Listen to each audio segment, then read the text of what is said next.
Okay, 1665, good luck. Not played before, there's no head-to-head score there. But nearly 1800 games for my opponent, that's very good. I've done 300 and something now of rapid. 329. Knight up. Let's go b3, just develop, and then we'll probably go same this side as well.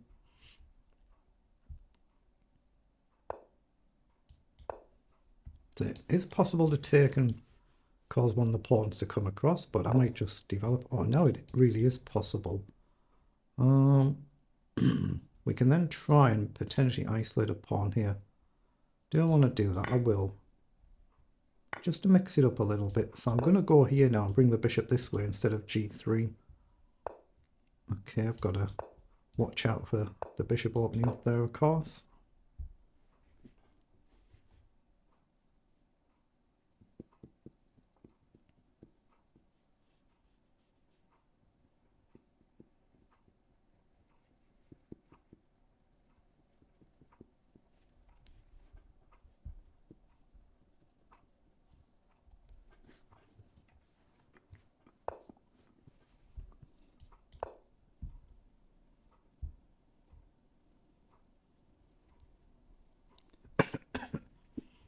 Just trying to complete development.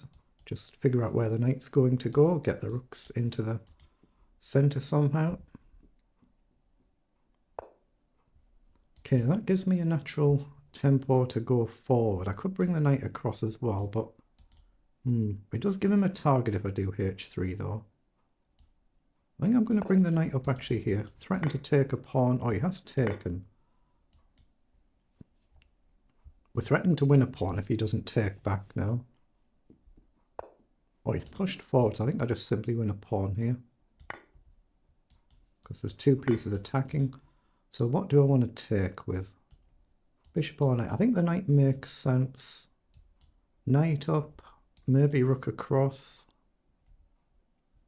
Go with the bishop. He's still got knight up anywhere. So I'm going to go with the knight and then just develop the rook. Get it off this diagonal. And then at some point I will throw a pawn forward just to give the king a bailout square for later in the game.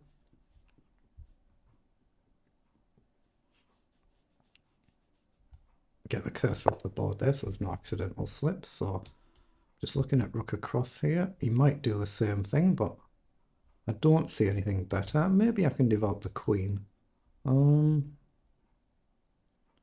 Actually, queen up allows knight here as well.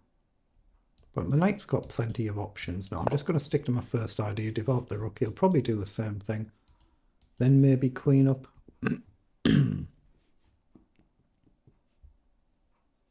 Get the queen up, connect the rooks. Then maybe knight can jump somewhere useful. So that's what he's done. So I'm going to go forward. A little bit croaky, but I feel all right. Again, get the cursor off the board there.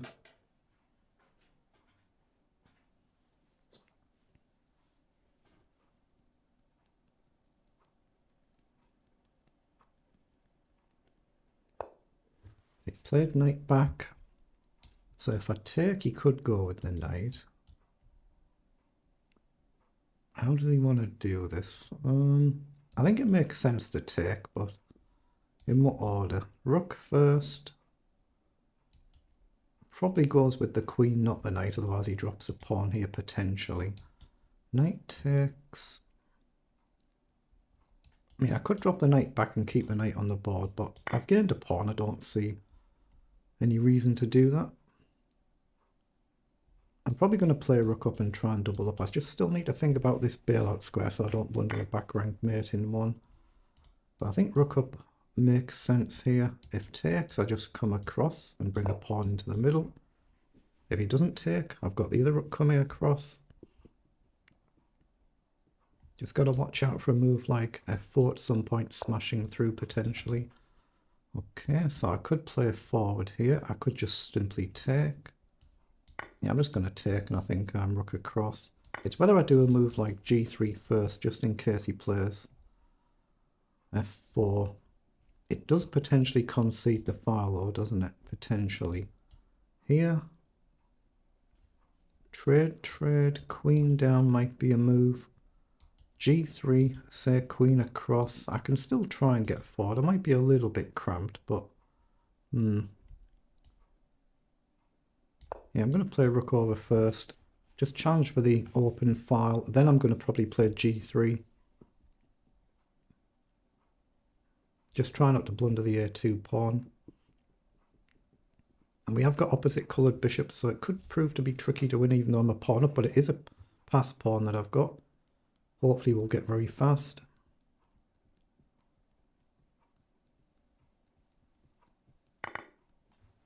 Okay, so we've got this pawn, just 4 moves off becoming a queen, but I really need to play G3. Right now if he pushes, I think I can take, but it does weaken this. I could maybe ignore it and just take back. Yeah, queen forward.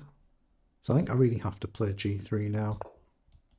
Right, now I've given my king a square. I've guarded against this so I can start getting forward.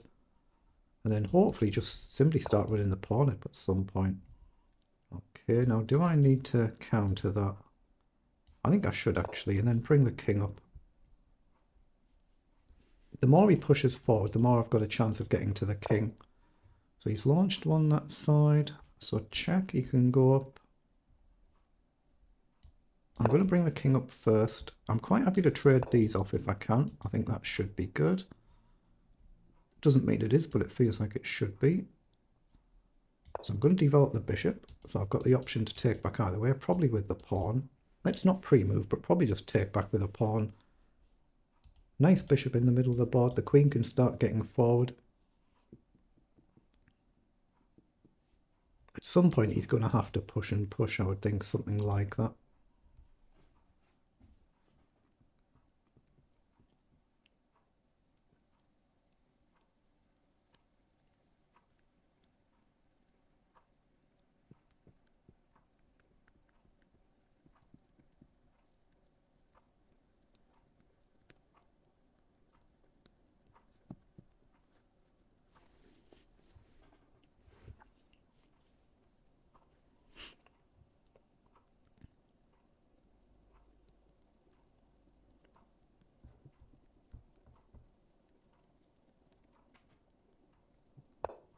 Okay, queen has gone back. So queen up is a move. Takes, and we should win one of these pawns, but he could just take and go here and then protect it forever. So it might be risky to trade there. Now I do have check and maybe queen here to put pressure on. My king feels safe, so I'm going to get forward. Here to guard my bishop and pressure the pawn, I think. Ah, can I just grab a pawn now? Has he gone wrong there? I was expecting him to actually block. Now, can I grab a second pawn here? Takes, and I'm still covering, aren't I? And he doesn't have the diagonal squares to check with a queen, so I think I'm okay to take. So obviously if you check there, the bishop simply takes back. So I think I'm winning now. I think I am. But it is opposite coloured bishops, so it's possible we could get some sort of fortress at some point, especially if the queens come off. But takes here, I'm still safe to take back, or I could drop the bishop back, but I don't think I'd want the bishop there. I'd want the bishop more back in the middle. I just don't want to allow some sort of repetition.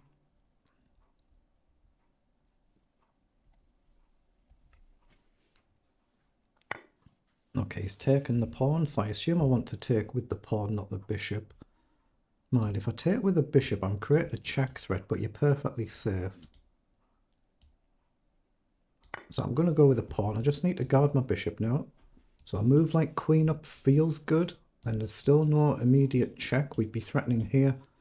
So what I have to figure out is if we trade, is this definitely winning with 2 extra pawns, or does the opposite coloured bishops neutralise that? So you can put that on a dark square, and it's only my king that could then collect. It feels like it should be winning, like I can do this and try and get 2 connected pass pawns, and I don't think the bishop could do anything about them. So I think I just want queen here, and the queen will have to come off, I would imagine. Yeah, I'm going to do that. Where am I? If I check, you just go here and you're fine, aren't you? I've got no follow-up. So I'm going to go here and just trust that I can push and create connected pass pawns. And hopefully it's winning. But of course, initially he can push this pawn into a dark square, and then neither of us can use our bishops to attack the other's pawn. But I do have this vital pass pawn here. Oh, he's thrown a check in, but now I think I can just march forward, and I'm threatening this as well.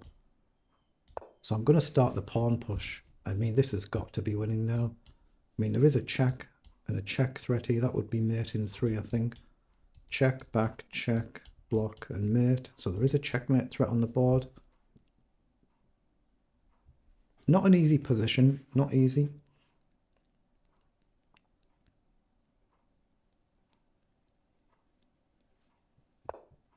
Okay, he's gone forward, so I think this is going to be a checkmate.